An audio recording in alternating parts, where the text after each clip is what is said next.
మీరు power బ్యాంక్ని use చేస్తారా? Use చేస్తున్నట్లయితే ఎంత ఎంఏహెచ్ కెపాసిటీ కలిగినటువంటి పవర్ బ్యాంక్ని మీరు యూస్ చేస్తున్నారు? లెట్ మీ నో కింద ఉన్నటువంటి కామెంట్ సెక్షన్లో కామెంట్ చేయండి. నేనైతే సాధ్యమైనంత వరకు అన్లెస్ అండ్ అంటిల్ అది నెసెసరీ అంటే తప్ప ఛార్జ్ చేయను. So not only power bank, even cars, bikes ఇట్లాంటి వాటిలో కూడా నేనైతే ఛార్జ్ చేయను. ఎందుకంటే నేను బాగా అబ్జర్వ్ చేశాను, డీసీ పవర్తో వచ్చేటువంటి ఎలక్ట్రాన్స్ ఏవైతే ఉన్నాయో కంపేర్ టు ఏసీ పవర్తో వచ్చేటువంటి ఎలక్ట్రాన్స్ కన్నా కానీ చాలా ఫాస్ట్గా డిశ్చార్జ్ అవ్వటం అయితే జరుగుతుంది. మీలో ఎవరన్నా ఇలాంటివి అబ్జర్వ్ చేశారా? లెట్ మీ నో కింద ఉన్నటువంటి కామెంట్ సెక్షన్లో కామెంట్ చేయగలరు. చాలా చాలా థ్యాంక్స్. సెటప్ చాలా బాగుంది అండ్ ఇంకొంచెం సజెషన్స్ కూడా ఇచ్చారు. డెఫినెట్లీ ఆ సజెషన్స్ అన్నిటిని ఫాలో అవుతూ మరింత ఇంప్రూవ్డ్ క్వాలిటీ కంటెంట్ని ఎల్లవెళ్ళ మీ ముందు తీసుకొని రావడానికి నేనైతే ప్రయత్నిస్తూనే ఉంటాను. Thank you once again for all your love and support. ఇక ఈరోజు కూడా చాలా చాలా ఇంట్రెస్టింగ్ న్యూస్ అయితే ఉన్నాయి. టెక్న్యూస్ ఎపిసోడ్ 932కి మీ అందరికీ కూడా స్వాగతం. ఇంకెందుకు ఆలస్యం, లైక్ చెప్పితే లైక్ చేయండి, ఇంకా ఛానల్ సబ్స్క్రైబ్ చేసుకోకపోతే సబ్స్క్రైబ్ చేసుకోండి. Hi, this is Vasu again signing in. Welcome to my channel VaasuTechVlogs. మొదటి న్యూస్ వచ్చేప్పుడు మనకి నథింగ్ నుంచే స్టార్ట్ చేద్దాం. రోజు అసలు ఈ నథింగ్ ఫోన్స్ న్యూస్ అయితే చెప్పి అసలు ఇంకా చెప్పాలన్నట్టు లిటరల్లీ వీళ్ళకి కొన్ని కంపెనీస్ ఏవైతే ఉన్నాయో గివేవేలు ఇట్లాంటివి ఇచ్చుకుంటూ హైప్ క్రియేట్ చేసుకుంటున్నవన్నీ కూడా ఈ కంపెనీ ఫ్రీగా కొట్టేస్తున్నాయని మనం చెప్పుకోవచ్చు. ఈరోజు నథింగ్కి సంబంధించినటువంటి మరికొంత ఇన్ఫర్మేషన్ బయటకు రావడం జరిగింది. ఆల్మోస్ట్ ఆల్ దీని ప్రైజింగ్ అలాగే కలర్ వేరియంట్స్ కూడా మనకు రావడం జరిగింది. కలర్ వేరియంట్స్ అయితే ఆల్రెడీ నిన్ననే మనకు కన్ఫర్మ్ అయిపోయినాయి. వైట్ అండ్ గ్రే కలర్ రెండిట్లో మనకి ఫోన్స్ ఉండబోతున్నాయి. సో దీంట్లో మనకి టోటల్లీ 3 వేరియంట్స్లో ఫోన్స్ అయితే దొరకనున్నాయంట. ఒకటి ఇష్టప్పటికే 8+128GB, మరొకటి ఇష్టప్పటికే 8+256GB, మరొకటి ఇష్టప్పటికే 12+256GB. ఇందులో 8+128GB వేరియంట్ వచ్చేటప్పటికే సుమారుగా మన ఇండియన్ కరెన్సీలో, అంటే అక్కడున్న కరెన్సీని ఇండియన్ కరెన్సీలో కన్వర్ట్ చేస్తే యూరోపియన్ పౌండ్ని 38,000 రూపాయల దాకా రావడం అయితే జరుగుతుంది. వేర్ మీకు 8+256GB వేరియంట్ వచ్చేటప్పటికే సుమారుగా 42,000 రూపాయలకి, అలాగే 12+256GB వచ్చేటప్పటికే సుమారుగా 45,000 రూపాయలకి.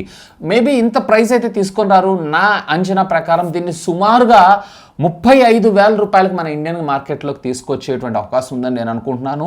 So base variant price including card ఆఫర్స్తో సహా, ఒకవేళ కార్డ్ ఆఫర్ అదనంగా ఇచ్చారు అన్నట్లయితే కెవ్వు క్యాక్ అనే నా అభిప్రాయం.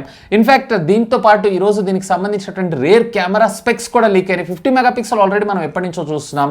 అండ్ దీంట్లో మనకి 16 మెగాపిక్సెల్కి సంబంధించినటువంటి వైడ్ యాంగిల్తో పాటు పోర్ట్రేట్ లేదా బుకే ఎఫెక్ట్ కోసం కూడా దీన్నే మనం యూస్ చేసుకోవచ్చు అంట. ఇక దీంతో పాటు మనకి ఇందులో క్వాల్కమ్ స్నాప్డ్రాగన్కి సంబంధించినటువంటి 778+ ప్రాసెసర్ని కూడా మనం చూసేటువంటి అవకాశం ఉంది. ట్విస్ట్ ఏంటి అంటే నిన్న రాత్రి ఇంకొక న్యూస్ వచ్చింది. ఐ థింక్ ఫోన్ 1 Pro అని ఇంకొక మొబైల్ ఫోన్ కూడా తీసుకొచ్చేటువంటి అవకాశం ఉందంట. క్వాల్కమ్ స్నాప్డ్రాగన్కి సంబంధించినటువంటి 870 SoC చిప్సెట్ తోటి. మరి ఇది ఎప్పుడు తెస్తారు? దీన్ని కూడా ప్యారల్గా దీంతో పాటు తెస్తారా, లేదన్నట్లయితే లాంచ్ ఈవెంట్లో ఏమైనా సర్ప్రైజ్ ఇస్తారా అనేది మాత్రం యాజ్ ఆఫ్ నౌ అయితే క్వశ్చన్ మార్కే. మీ అభిప్రాయం ఏంటి? మీరేమనుకుంటున్నారు? లెట్ మీ నో కిందనటువంటి కామెంట్ సెక్షన్లో కామెంట్ చేయగలరు. నెక్స్ట్ వచ్చేపు మనకి రియల్మీ దగ్గర నుంచి Realme GTNeo 3లో మరొక మార్వెల్ అవెంజర్స్కి సంబంధించినటువంటి లిమిటెడ్ ఎడిషన్ ఫోన్ అయితే వీళ్ళు తీసుకొని రాబోతున్నారు. రీసెంట్గా లాంచ్ చేసిన మీ అందరికీ తెలిసిందే. ఇందులో మనకు 150 watts of fast charging technology కూడా ఇది సపోర్ట్ చేయడం జరుగుతుంది. అన్ని స్పెక్స్ కామన్గా ఉంటాయి. కేవలం ఇది స్పెషల్ ఎడిషన్ కింద వీళ్ళు మన ముందుకైతే తీసుకొని రాబోతున్నారు అంతే. లవ్ అండ్ థండర్ ఉంది చూసారా? సో దీనికి సంబంధించినటువంటి స్పెషల్ ఎడిషన్ ఫోన్ కింద దీన్ని మన ముందుకు లాంచ్ చేసేటువంటి అవకాశం ఉంది. ఈరోజు అఫీషియల్గా దీనికి సంబంధించినటువంటి కన్ఫర్మేషన్ కూడా వచ్చింది. ఇది రేపు జూలై 7వ తారీఖు అఫీషియల్గా మన ఇండియాలో అయితే లాంచ్ కాబోతుంది. నెక్స్ట్ వచ్చి మనకి Xiaomi దగ్గర నుంచి Xiaomi రేపు 4వ తారీఖు చైనాతో పాటు గ్లోబల్ డెబ్యూలో 12S సిరీస్ని లాంచ్ చేసేటువంటి అవకాశం ఉందని చెప్పి ఒక స్ట్రాంగ్ రూమర్ అయితే వస్తుంది. ఈరోజు దీనికి సంబంధించినటువంటి మరికొంత ఇన్ఫర్మేషన్ మనకు బయటకు రావడం జరిగింది. దీంతో పాటు ప్యారలల్గా మనకి Mi Band 7 Pro వేరియంట్ని కూడా లాంచ్ చేసేటువంటి అవకాశం అయితే ఉందంట. సో దీనికి సంబంధించినటువంటి మన ఇండియన్ డెబ్యూ ఎప్పుడు ఉంటుంది ఏంటి అనేది మాత్రం యాజ్ ఆఫ్ నౌ అయితే ఇంకా క్వశ్చన్ మార్కే. బట్ 4వ తారీఖు మాత్రం ఖచ్చితంగా వీళ్ళు సమ్ బజ్ని క్రియేట్ చేసేటువంటి అవకాశం ఉంది మన ఇండియాలో కూడా అని చెప్పి నేను అనుకుంటున్నాను. ఎందుకంటే రీసెంట్గా అపాయింట్ అయినటువంటి ఇండియన్ హెడ్ ఎవరైతే ఉన్నారో ఇతను వీటికి సంబంధించినటువంటి కొన్ని ట్వీట్స్ని అయితే పోస్ట్ చేస్తున్నారు. కాబట్టి మేబీ సూన్ దీన్ని ఇండియాలో కూడా చూసేటువంటి అవకాశం ఉందని అనుకుంటున్నాను. లైకా తోటి మొట్టమొదటిసారిగా వీళ్ళు కొలాబరేట్ అవుతూ ఈ మొబైల్ ఫోన్ అయితే మన ముందు తీసుకొని రాబోతున్నారు. లైకాతో ఆల్రెడీ ప్రీవియస్లీ హువావీలో మనం చాలా మొబైల్ ఫోన్సే చూస్తున్నాం. Anyway, hope for the best. Next వచ్చి మనకు ఓపో దగ్గర నుంచి Oppo Reno 8 సిరీస్లో 2 మొబైల్ ఫోన్స్ మన ఇండియాలో అయితే లాంచ్ కాబోతుందని చెప్పి నిన్న ఒక న్యూస్ వచ్చింది. 17వ తారీఖు అని చెప్పి వచ్చింది కదా. సో ఈ రోజు అఫీషియల్గా కంపెనీ కన్ఫర్మ్ చేసింది. కాకపోతే ఇది 17వ తారీఖు కాదు, ఇది 21వ తారీఖు అయితే లాంచ్ అవబోతుందంట. అండ్ దీంట్లో వీళ్ళకి సంబంధించినటువంటి own silicon chip, silicon chip ని యూజ్ చేసేటువంటి అవకాశం ఉందంట 6 నానోమీటర్ బిల్ఫిట్ టెక్నాలజీ మీద. సో దీనివల్ల బేసికల్లీ వచ్చినటువంటి అడ్వాంటేజ్ ఏంటి అంటే, ముఖ్యంగా చెప్పాలంటే 4Kలో లో లైట్లో ఫోటోగ్రఫీతో పాటు వీడియోగ్రఫీ కూడా చాలా అద్భుతంగా తీయొచ్చు అని చెప్పి చెప్తున్నారు.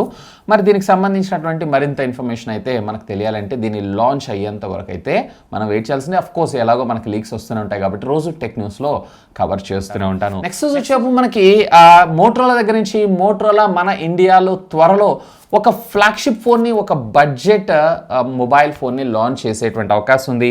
మోటో G62 5G అనేటువంటి మొబైల్ ఫోన్ ఏదైతే ఉందో ఫ్లాగ్షిప్ కింద మోటరోలా నుంచి వస్తున్నటువంటి 200 మెగాపిక్సెల్ కెమెరా తోటి ఇదైతే మన ముందుకు రాబోతుంది. ఇందులో ఒకటి వచ్చినప్పటికీ 85mm లెన్స్, మరొకటి వచ్చేటప్పటికే 50mm లెన్స్, మరొకటి వచ్చేటప్పటికే 35mm లెన్స్ తోటి మన ముందుకు రావడం జరుగుతుంది. అంటే 35mm లెన్స్ అంటే మీకు వైడ్లో కొంచెం క్వాలిటీ ఎక్కువగా ఉంటుంది, అలాగే 50mm అంటే కొంచెం క్లోజప్ పోర్ట్రేట్ కోసం, అలాగే 85mm అంటే కొంచెం ultra wide angle telephoto lenses కింద మనం వీటిని చూసేటువంటి అవకాశం అయితే ఉంది. ఇక దీంతో పాటు మరొక బడ్జెట్ మొబైల్ ఫోన్ G42ను కూడా లాంచ్ చేసేటువంటి అవకాశం ఉంది. క్వాల్కమ్ స్నాప్డ్రాగన్ 680 SoC చిప్సెట్ తోటి. Mostly if I'm not wrong ఇది జూలై 5 లేదా 6 తారీఖు అఫీషియల్గా మన ఇండియాలో లాంచ్ చేసేటువంటి అవకాశం అని చెప్పి ఒక స్ట్రాంగ్ రూమర్ వస్తుంది.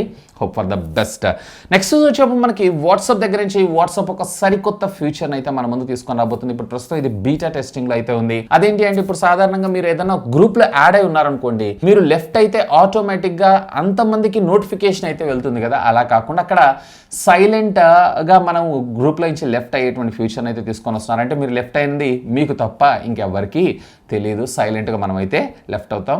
ఎనీవే వీళ్ళైతే ఇంప్రూవ్ చేసుకుంటూనే వస్తారు, విచ్ ఈస్ ఇది నాకు క్వైట్ కూల్ అని అనిపిస్తుంటుంది. సాధారణంగా మనం ఒక గ్రూప్లో నుంచి లెఫ్ట్ అయ్యామనుకో, అక్కడ మనకి లెఫ్ట్ అని చూపిస్తుంటుంది, కొంచెం ఆక్వర్డ్ అనిపిస్తూ ఉంటుంది, ఈ పర్సన్ ఎందుకు లెఫ్ట్ అయ్యాడు ఏంటి అనే దాని గురించి. సో ఇప్పుడు సైలెంట్గా ఉంటుంది కాబట్టి కూల్ అనే నా అభిప్రాయం. నెక్స్ట్ వచ్చేప్పుడు మనకి ఆమ్రాన్ దగ్గర నుంచి, ఆమ్రాన్ మీ అందరికీ తెలిసిందే బ్యాటరీస్ని మ్యానుఫ్యాక్చరింగ్ చేసేటువంటి కంపెనీ. వీళ్ళు ఏకంగా 10 కాదు, 20 కాదు, 30 కాదు, 50,000 mAh కలిగినటువంటి పవర్ బ్యాంక్ని అయితే వీళ్ళు మ్యానుఫ్యాక్చర్ చేయడం జరిగిందంట. 50,000 mAh అంటే ఆల్మోస్ట్ ఒక చిన్న మినీ బ్లూటూత్ సౌండ్ బాక్స్ని వేసుకొని మనం తిరిగినట్లే అని అనుకోవచ్చు. ప్రైస్ అయితే వీళ్ళు అఫీషియల్గా రిలీజ్ చేయలేదు, బట్ జస్ట్ ఇండియాలో అయితే లాంచ్ చేశారు. డైరెక్ట్గా మీరు ల్యాప్టాప్స్, DSLR కెమెరాస్ లేదా క్యామ్ కోడర్స్ లేదన్నట్లయితే కనుక హెవీ గ్యాడ్జెట్స్ని కూడా మీరైతే రీఛార్జ్ చేసుకోవచ్చు. ఈవెన్ మొబైల్ ఫోన్ అంటే చెప్పాల్సిన అవసరం లేదు. ఫర్ ఎగ్జాంపుల్ 5000 mAh బ్యాటరీ ఉంది అన్నట్లయితే కనుక సుమారుగా 8 నుంచి 9 సార్లు దాకా మీరు రీఛార్జ్ అయితే చేసుకోవచ్చు. ఇక నెక్స్ట్ చెప్పు మనకి లావా దగ్గర నుంచి, లావా అతి త్వరలో మన ముందుకు ఒక మిడ్ రేంజ్ లేదా ఎంట్రీ లెవెల్ స్మార్ట్ ఫోన్ని లాంచ్ చేసేటువంటి అవకాశం ఉంది. ఇది 4G మొబైల్ ఫోనే, 5G మొబైల్ ఫోన్ అయితే కాదు. లావా బ్లేజ్ అనేటువంటి పేరుతో లాంచ్ చేసేటువంటి అవకాశం ఉందని నేను అనుకుంటున్నాను. ఈరోజు వీళ్ళు దీనికి సంబంధించినటువంటి ఒక ఇన్విటేషన్ కూడా పంపించారు, ఒక చిన్న బాక్స్, అండ్ దీని లోపల గ్లాస్లో దీనికి సంబంధించినటువంటి ఒక చిన్న ఇన్ఫర్మేషన్ అయితే రాసి పంపించడం అయితే జరిగింది, విచ్ ఈ స్కూల్ ఇన్విటేషన్. మొత్తం గ్లాస్లో అయితే వీళ్ళు పంపించారు. అండ్ నాకు తెలిసినంత వరకు సుమారుగా 10-12 వేల రూపాయల బడ్జెట్ సెగ్మెంట్లోనే దీన్ని మన ముందుకు లాంచ్ చేసేటువంటి అవకాశం అయితే ఉంది. సో ఇవి ఫ్రెండ్స్ ఈరోజు నాకు కొంచెం ఇంట్రెస్టింగ్గా అనిపించినటువంటి latest happening and trending techniques అయితే. వీడియో నచ్చితే గట్టిగా లైక్ చేయండి, అలాగే దీన్ని మీ ఫ్రెండ్స్ అండ్ ఫ్యామిలీ మెంబర్స్తో షేర్ చేసుకోండి. ఇంకా మన ఛానల్ని సబ్స్క్రైబ్ చేసుకోకపోతే సబ్స్క్రైబ్ చేసుకోండి. That's all for today. This is Vasu signing off. Have a great day.